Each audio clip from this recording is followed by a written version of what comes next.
آج 14 اگست ہے۔ اس موقع پر فیض احمد فیض کی نظم جس کا عنوان صبح آزادی اگست 47 ہے یاد آ گئی۔ فیض احمد فیض کی اس نظم میں اس مایوس پکار کو محسوس کیا جا سکتا ہے جو تقسیم ہند، جنگ آزادی، بلکہ حقیقت یہ ہے کہ دوسری جنگ عظیم کے بعد بر صغیر جسے نئے ورلڈ آرڈر کی حکمت عملی کے نتیجے میں آزادی مل رہی تھی، یہ وہ آزادی تھی جو بقول جاوید احمد غامدی صاحب کے دوسری جنگ عظیم کے فاتحین نے اپنے مفادات کو سامنے رکھ کر اپنے زیر اثر اقوام کو دی تھی۔ فاتحین کی اس آزادی کو مطلق آزادی سمجھنے کی غلط فہمی کے نتیجے میں ترقی پسند حلقوں میں جمہوری انقلاب کی فضا پیدا ہونے کی امید بھی برائی تھی، لیکن آزادی اور تقسیم کے پس منظر میں جو انقلاب کے خواب دیکھنے کے متمنی تھے انہیں بھی جلد یہ احساس ہونے لگا تھا کہ اس انقلاب کے آثار آزادی کے ساتھ کہیں دور دور تک نظر نہیں آ رہے ہیں۔ فیض احمد فیض جو پوری طرح ترقی پسند خیالات کی پیروی کرتے نظر آتے تھے، آپ نے بھی یہ محسوس کیا کہ یہ آزادی تو بس شور و ہنگامہ لے کر آئی ہے۔ اس شور و ہنگامے میں انسان ہی انسان کا دشمن نظر آ رہا ہے، کشت و خون کا بازار گرم ہے، نقل مکانی کو جذبات میں ہجرت سے تعبیر کیا جا رہا ہے،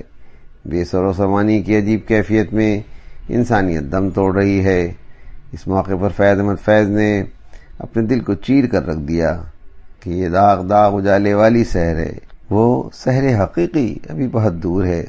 آپ نے اس موقع پر بھی صبر کا دامن نہیں چھوڑا اور اپنی بات کو یوں جاری رکھا کہ چلے چلو کہ ابھی وہ منزل نہیں آئی۔ آئیں پہلے اس آخری مصرے پر کچھ گفتگو کرتے ہیں، پھر آپ کی نظم صبح آزادی کو سنتے ہیں جو آپ کے پورے کلام میں سب سے زیادہ نمایاں اہمیت و حیثیت کی حامل ہے۔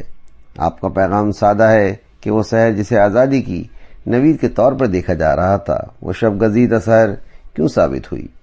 کیوں ابھی وہ منزل نہیں آئی جس کے سب منتظر تھے۔ اس موقع پر فیض احمد فیض صاحب بے بسی کی حالت میں صرف یہ پیغام دے کر گزر گئے جو شریف انسانوں کی روایت ہے، چلے چلو کہ ابھی وہ منزل نہیں آئی۔ کب تک چلیں فیض صاحب؟ اب تو ایسا لگ رہا ہے کہ ہماری منزل سے انحراف مزید تیزی سے بڑھ رہا ہے، شاید اب وہ منزل پہلے سے بھی زیادہ دور ہو گئی ہے۔ ایسے میں کدھر چلیں، کیسے چلیں، کہاں چلیں، کدھر رخ کریں؟ خیر چلیں کا جواب تو ہم سب کو تلاش کرنا چاہیے، اس میں شرف انسانی ہے، سو وہ ہم کرتے رہیں گے۔ اس پس منظر میں اب شاہکار نظم اگست 47 کو سنتے ہیں۔ نظم صبح آزادی اگست 47۔ یہ داغ داغ اجالا یہ شب گزیدہ سحر، یہ داغ داغ اجالا یہ شب گزیدہ سحر، وہ انتظار تھا جس کا یہ وہ سحر تو نہیں، یہ وہ سحر تو نہیں جس کی آرزو لے کر چلے تھے یار کے مل جائے گی کہیں نہ کہیں، فلک کے دشت میں تاروں کی آخری منزل،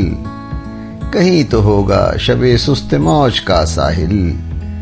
کہیں تو جا کے رکے گا سفینہ غم دل، جواں لہو کی پراسرار شاہراہوں سے چلے جو یار تو دامن پہ کتنے ہاتھ پڑے، دیار حسن کی بے صبر خواب گاہوں سے پکارتی رہیں بائیں بدن بلاتے رہے، بہت عزیز تھی لیکن رقے سحر کی لگن، بہت قریب تھا حسینہ نے نور کا دامن، سبک سبک تھی تمنا دبی دبی تھی تھکن، سنائے ہو بھی چکا ہے فراق ظلمت و نور، سنائے ہو بھی چکا ہے وصال منزل و گام، بدل چکا ہے بہت اہل درد کا دستور، نشاط وصل حلال و عذاب ہجر حرام، جگر کی آگ نظر کی امنگ دل کی جلن، کسی پہ چارہ ہجراں کا کچھ اثر ہی نہیں، کہاں سے آئی نگارے صبا کدھر کو گئی، ابھی چراغ سرے رہ کو کچھ خبر ہی نہیں، ابھی چراغ سرے رہ کو کچھ خبر ہی نہیں، ابھی گرانی شب میں کمی نہیں آئی، نجات دیدہ و دل کی گھڑی نہیں آئی، چلے چلو کہ وہ منزل ابھی نہیں آئی، چلے چلو کہ وہ منزل ابھی نہیں آئی،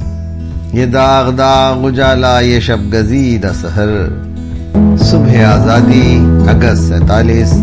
نظم فیض احمد فیض، آواز و بیان سراج الدین۔